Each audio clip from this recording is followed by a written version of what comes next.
Agad binawi ni Tessa ang anak kay Adrian. Pasensya na po, tila ipis ang boses niya. Tatay! Babay Aiden. Alam na nito ang pangalan ng kanyang anak. Nasaan ang tatay ni Aiden?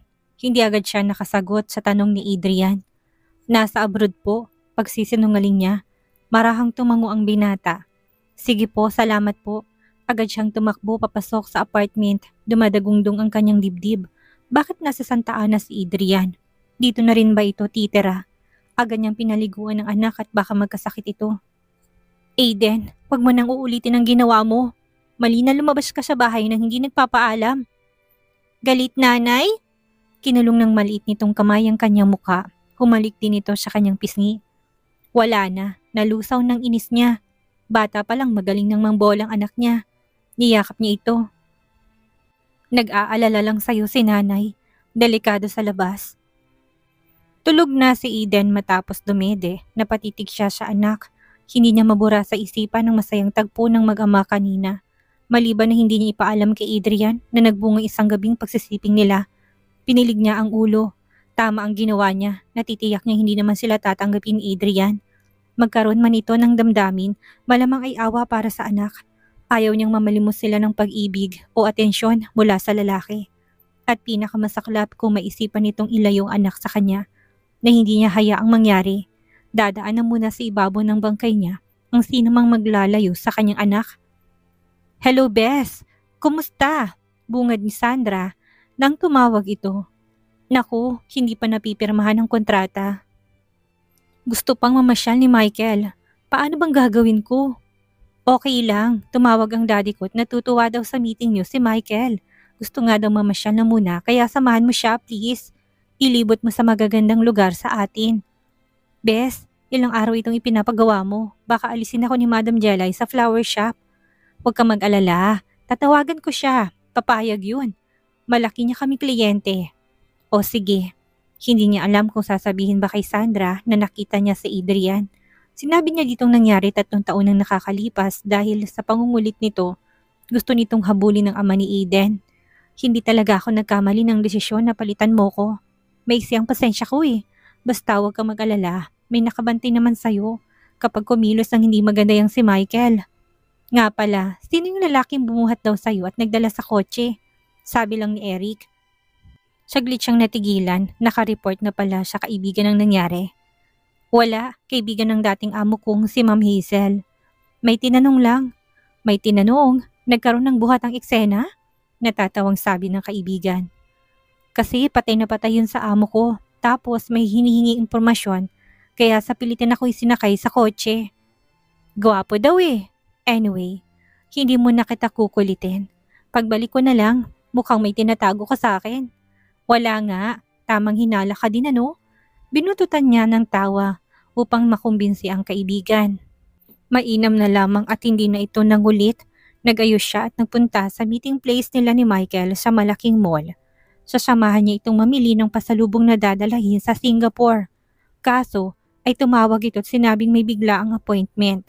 Kaysa mainis ay naglakad-lakad na lamang siya sa mall. Irarampa na lang muna niya ang magandang damit na binili ni Sandra. Nakalugay ang kanyang buhok na hindi tunay, lagpas tuhod ang dress niyang suot at naka-rubber shoes siya. Litaw ang kanyang mapuputi at makinis na legs. Salamat sa supply ng skincare ni Sandra. Napapalingon ng lahat sa kanya, sumakay siya ng escalator. Sa dami ng tao sa mall, naka-eye contact niya si Adrian. Pababa siya at pataas naman ito.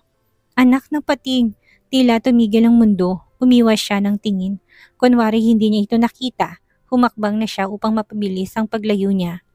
Sa pagmamadali ay hindi niya napansin ang nabanggang bulto ng katawan. Sorry, ani at walang lingon na humakbang ngunit pinigil siya na nakabangga sa braso. Parang nakakita ka ng multo ah. Anong barito ng boses na pamilyar.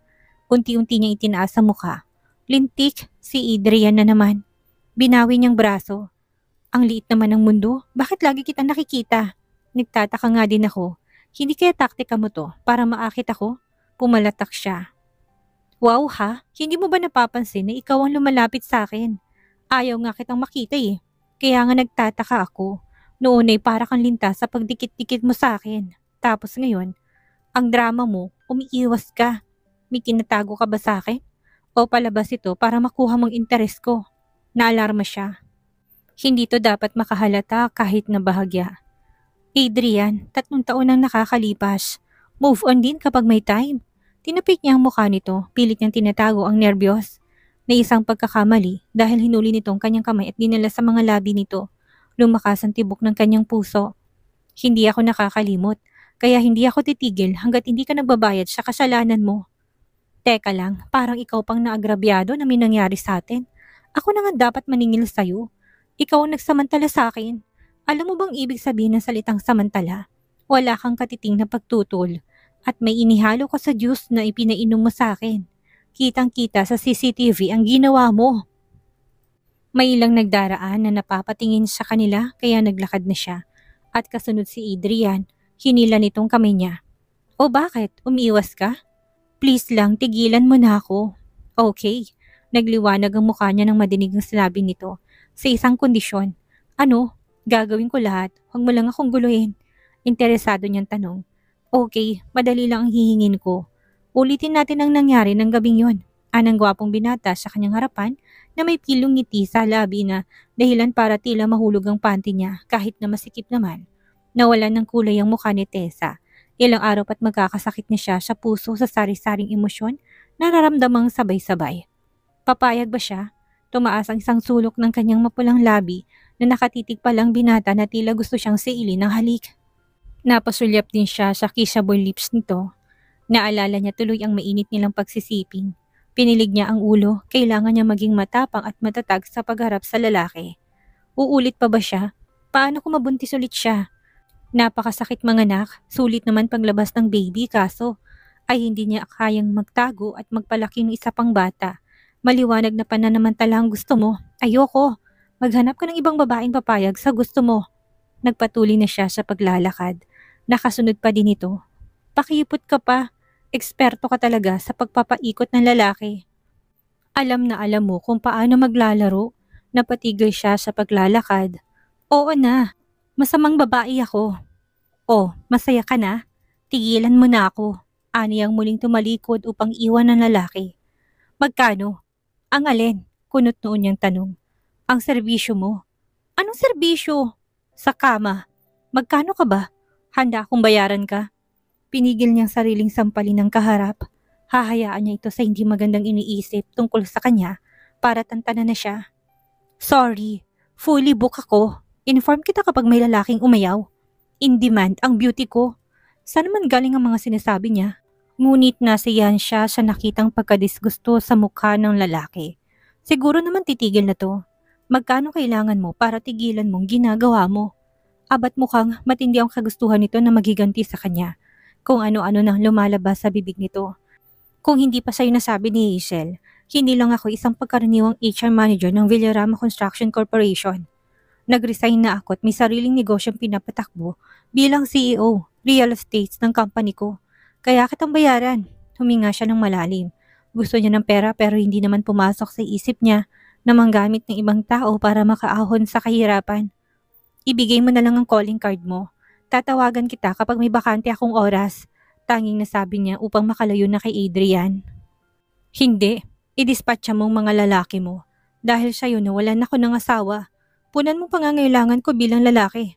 Nasindak siya sa sinabi nito pero hindi siya nagpahalata. Ayoko na sa'yo. Natikman na kita. At isa pa, hindi akong dahilan kung bakit hindi natuloy ang kasal ninyo. Muli siyang inawat nito sa braso. Sisiguraduhin ko na magbabayad ka sa kasalanan mo sa akin. Gigil na sabi nito matapos niyang tanggihan. May lumapit na 2 bodyguard ni Sandra. Aga niya ikinawit ang kamay sa braso ni Eric. Mabuti na lamang at maasahan ng mga to. Nakauwi na siya at nakapagbihis ng pambahay. Suot niyang paboritong t-shirt na butas-butas. Ewan ba niya, gustong-gusto niyang t-shirt na yon. Masakit din sa anit ang wig ng alisin niya. Lalo tuloy nagkabuhol-buhol ang buhok niya.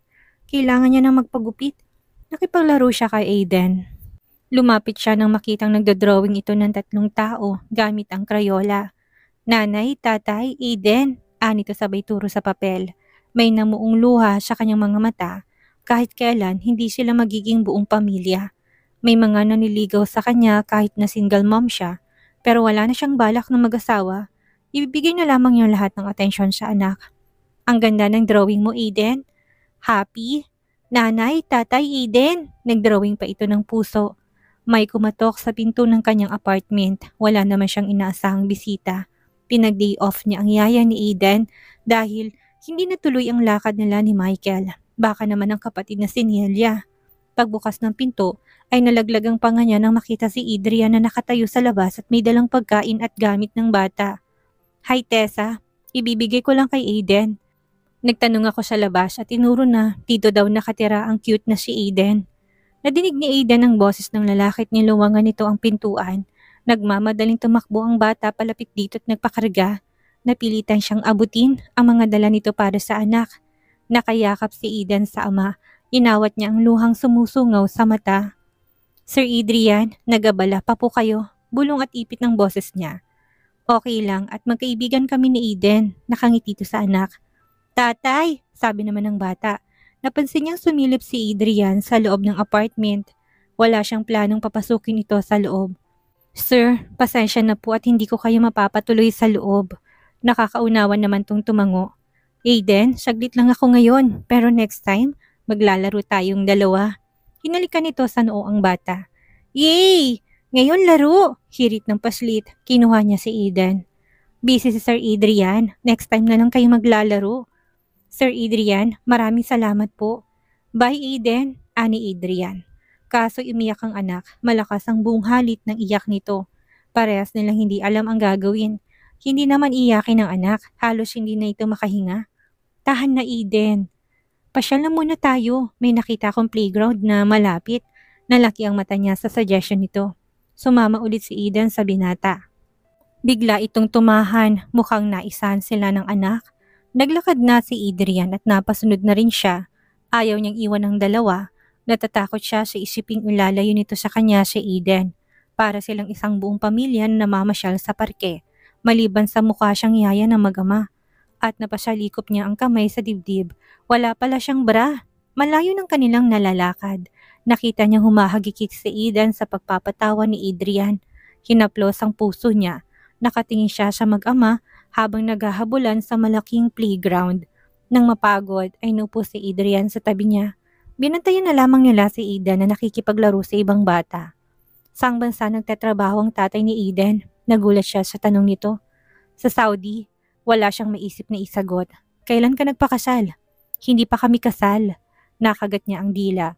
Mali ang sinabi niya. Ang hirap magsinungaling. Hindi ba kayo pinapabayaan ng ama ni Aiden? Natameme siya. Manunumbat na ba siya? Sasampalin niya na ba ito ng katotohanan? Pasensya na, medyo personal ang tanong ko pero kapag kailangan mo ng tulong para kay Aiden, ay huwag kang mahihiyang lumapit. Magaan ang loob ko sa bata, sabi ni Adrian na matagalan siya. Bago sumagot, nagdesisyon siyang manahimik. Magbubunga ng gulo kung ipapaalam niya ang totoo. Ngumiti lamang siya. Lumipat na po ba kayo ng bahay dito sa Santa Ana? Halos ngongon ng pagsasalita niya. Wisit, baka mahalata nito ang boses niya. Hinihintay niya ang sagot nito. Sana naman hindi ito maninirahan sa bayan nila. Dito ako lumaki sa Santa Ana, kaya nagbabalik ako para makatulong sa mga tao dito. Peke ang ngiti niya. Lagot, pilit niyang pinakalma ang sarili. Pero ang lugar na to kasi, ang city center ng Santa Ana, nasa dulo naman talagang tirahan nila ng pamilya. Imposible na silang makita ulit kapag natapos na niyang misyon para sa kaibigang si Sandra. Namayan niyang katahimikan. Ilang taon na si Aiden, inalis na muna niyang bara sa lalamunan. 3 po kapag ibinuka niyang bibig para magsalitay para siyang sinasapian ng ibang elemento. Gusto sana niyang pagtawanan ng sarili kaso na-stress siya sa tabi ng gwapo at mabangong lalaking nakauna sa kanya. Nalalasahan pa niya ang labi nito. Lumapit si Aiden sa kanila, niyakap silang parehas. Nagdikit ang katawan nilang dalawa. Naramdaman niya na sanggi ng braso ng binata ang dibdib niyang walang bra. Umusod siya kaagad. Kinuha ni Aiden ang kamay nilang dalawa at pinaghawak. Hindi niya mabawi dahil nakapatong ang kamay ng anak. Para siyang nakuryente, lalo na nang halos magdikit ng mga mukha nila at nalanghap niyang mabangong hininga nito. Gusto sana niyang matikman ulit ang halik nito. Kinurot niya ang sarili sa kalandian. Hindi pa patol si Adrian sa kagaya niya. Kasambahay na single mom, imposibleng makatuluyan ang CEO ng isang real estate company. Sa pelikula at telebisyon lamang nagkakatuluyan ang mahirap at mayaman. Yay! Love nanay, tatay, Aiden! Masayang-masayang anak. Maligaya siya na nakaranas ng buong pamilya si Eden kahit na sa ganitong paraan. At ilang ulit siyang kumurap upang awatin ang luhang papatak. 3 taon na siyang nagpapakatatag na maging single mom. Hindi niya alam kung paano nila mag-inaharapin ang bukas. Pero hanggat magkasama sila, kakayanin niya ang lahat. Bumalik si Eden sa mga kalaro. Paano Tessa? Mauna na ako. May meeting pa ako. Tumango siya. Sige po, huwag na po kayong magpapakita kay Eden at baka umiyak ulit. Ako na po magsasabi na umalis na kayo. Bakit parang gusto niya itong pigilan? Akala ba niya ay ayaw niya itong makita? Pagtayo ni Adrian ay may narinig silang komosyon at iyakan ng mga bata. Agad silang lumapit at nakita niyang umiiyak si Aiden. May isang lalaki na akmang papaluin si Aiden. Agad tong inawat ni Adrian. Gago ka? Bakit masasaktan ang bata? Sino ka mong pakialamero ka? Tinulak ng batang yan ang anak ko. Away bata tapos makikisaw-saw ka? Aba, hindi mo ba ako nakikilala? Hindi at wala akong planong kilalanin ng gagong katulad mo. Nagtula ka ng 2 lalaki. Tessa, lumayo kayo ni Aiden. Aiden, isara mong mata mo, ani Adrian. Napatras siya, nakita niyang anak na ipinikit ang isang mata. Masarap pala siya pakiramdam ang pinagtatanggol. Pakiramdam niya ay may kakampi siya sa kauna-unahang pagkakataon. Hindi na siya nag-iisa. Teka, may meeting pa ako. Nagubad si Adrian ng suot na t-shirt at inabot sa kanya. Wow, pandesal. Parang gusto niyang magpa-headlock sa biceps nito. Naalarma siya na makita niyang isang kaaway ni Adrian ay nagtawag ng 2 pa. Mga kapatid siguro nito. Adrian, huwag ka na makipag-away. Umuwi na tayo, sigaw niya. Ngunit tila ito bingi. Dumami mga sasero at nagkaroon pa ng pustahan. Sinugod ni Adrian ang lasang lalaki. Agad tong bumalik dahil sa lakas ng sipa ng binata. Yay! Sigaw ni Aiden. Agad niyang tinakpan ang mata ng anak. Tinamaan ng isang suntok si Adrian nang sabay-sabay na sumugod ang 3 lalaki. Nangilabot siya. Baka mapahamak pa ito dahil siya kanila agad itong nakatayo. Nagpakawala ito ng flying kick sa mukha ng isa. Isang suntok sa lalaking palapit. Isa pa ulit at sipa at tadyak. Bagsak ang mga lalaki. Nagdatingan ng ibang kamag-anak na batang nakatulak ni Aiden. Kukuyugin nila sila Adrian nang makitang nabugbog nito ang 3 lalaki. Buti na lamang at nakadinig sila ng pito ng pulis. Biglang nagpulasan ng mga tao. Lumapit si Adrian sa kanila. Okay lang kayo? Tanong nito kahit na itong putok ang gilid ng labi. Tumango siya. Gagamutin ko munang sugat mo bago ka umalis. Aniya na diretsong boses. Putik, nagkakaroon na siya ng identity crisis. Tara na po sa bahay. Aniyang ipit ang tinig. Sumama ito, nilibot nitong paningin sa loob ng apartment. Mukhang nagpapadala naman ng napangasawa mo. Hindi kaya may iba siyang pamilya? Tila wala sa loob na sabi nito. Hindi siya kumibo, kismoso din ito at nakikialam sa buhay niya. Pasensya ka na't nagtataka lang ako kung bakit lahat ng lalaki ay tinatawag ni Eden na tatay. Sabihin mo lang kapag inagrabyado niya kayo. Magpapadala ako ng abogado. Sige, ipahuli mong sarili mo, aniya sa sarili. Kinuha niyang bulak at nilinis muna ang sugat ng gwapong binata. Kissable talagang lips nito, masarap itong humalik. Naalala pa niya, sa totoo lang wala siyang detaling nakalimutan sa naganap na pagitan nilang dalawa. Paulit-ulit niya kasing nare-replay sa utak niya, naglabat ang mga mata nila. Shit, bakit ang lagkit ng titig nito sa kanya? Tila may inaarok ito sa kanyang kalooban. Alam mo Tessa, maganda ka kung mag-aayos ka lang, para kang laging galing ng digmaan. Dapat ayusin mo din ang sarili mo, para hindi maghanap ng ibang asawa mo. Natigilan siya sa payo nito. May kamag-anak ka ba na Salome ang pangalan? Tila bombang tanong ni Adrian. Baka makatunog ito na siya at si Salome ay iisa. Hindi maaari. Isasama niya sa hukay ang lihim nila ni Ma'am Hazel. Sino pong Salome? Wala po kong kilalang Salome.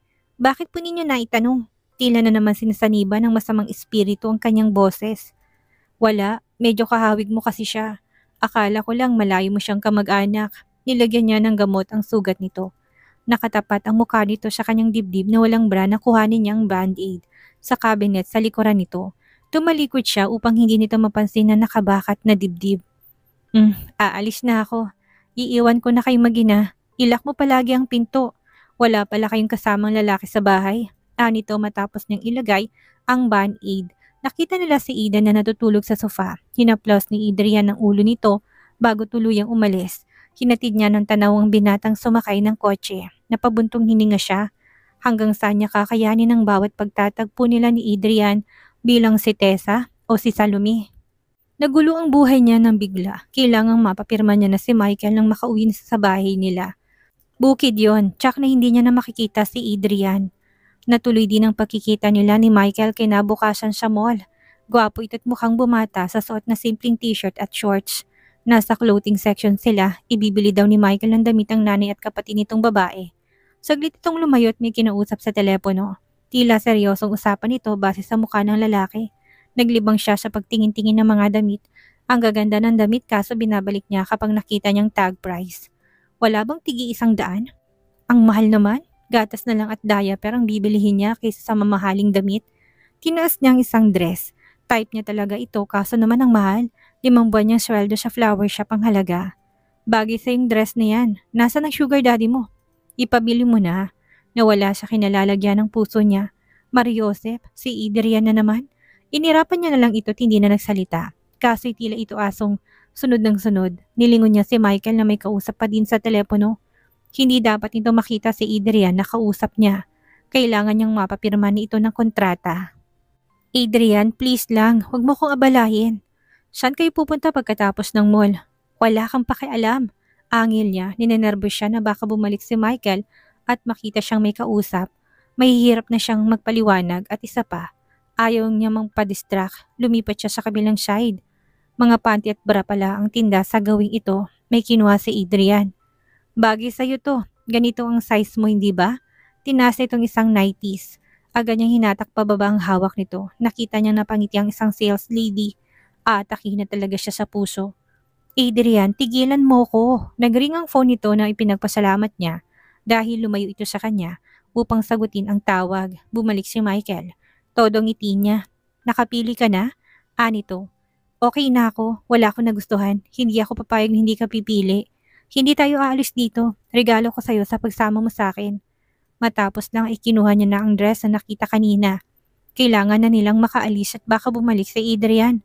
Isukat mo muna. Wait lang at may tumatawag ulit. Anito, pumasok siya sa dressing room sa pinakadulo. Sira ang pinto pero wala naman sigurong papasok na iba. Naisuot niya ng dress.